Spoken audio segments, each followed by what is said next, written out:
The Hua Tuo points are very important in orthopedic work for a couple of reasons.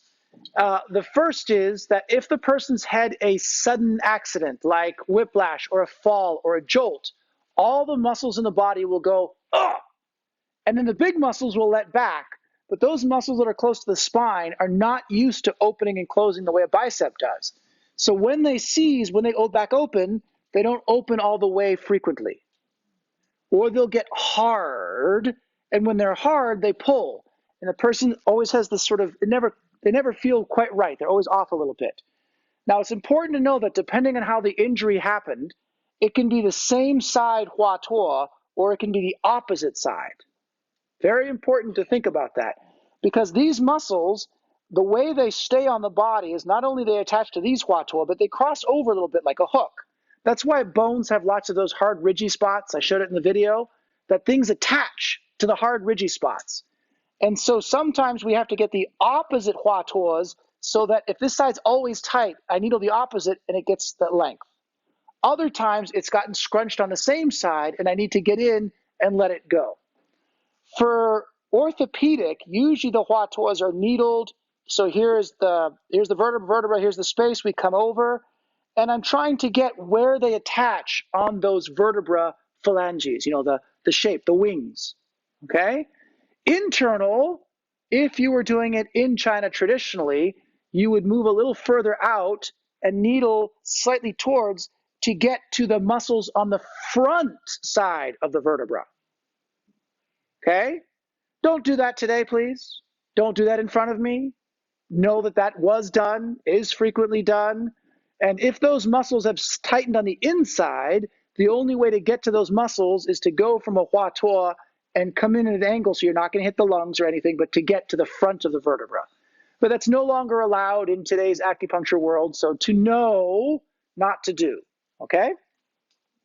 Now, depending on the patient and what happens, I may start low, work up. I may start mid, work up, work down. But we're going to assume that this person has upper body tightness and pain from maybe a fall. And so I'm going to pay attention to where the muscles come. And if you look at me, when I tilt my head, these muscles engage. And then when I come back, they relax. And they're basically the cables that hold the other side of my head. So if you've ever had a horse pull, it's kind of like the horse pulls and you're kind of like holding the back and then they relax, holding the back. These muscles, as the head goes forward, they're like, whoa, don't go too far forward. And then you bring it back to like, oh, okay, I can relax. Ooh, that's what these guys do, okay? And so I'm going to start at the height of where they end today. But what's really nice is for the rest of the day, he's going to walk around being like, oh, I feel like I grew like half an inch. He's going to have so much more room in his upper body. You know, the spine contracts as we age and we get shorter. If people had this, that wouldn't happen.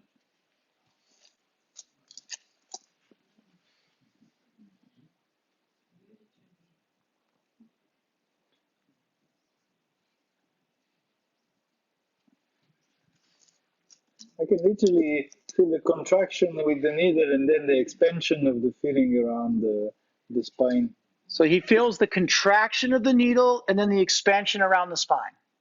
And the spreading, it's spreading throughout the whole body. It's very nice. It's very nice, particularly as we come up here, because even though I'm not on the Do channel, obviously the Do channel is being affected. And if you know your points, JulieAnn, it's where the yang comes up and then all the channels start to spread out like the branches of a tree. So this is like a trunk of a tree, and then the branches spread up to the head and down the arms. And so I'm just helping that flow of the yang get further up. And the yang is often hindered as we get older because things get tight, so the yang can't get up and out.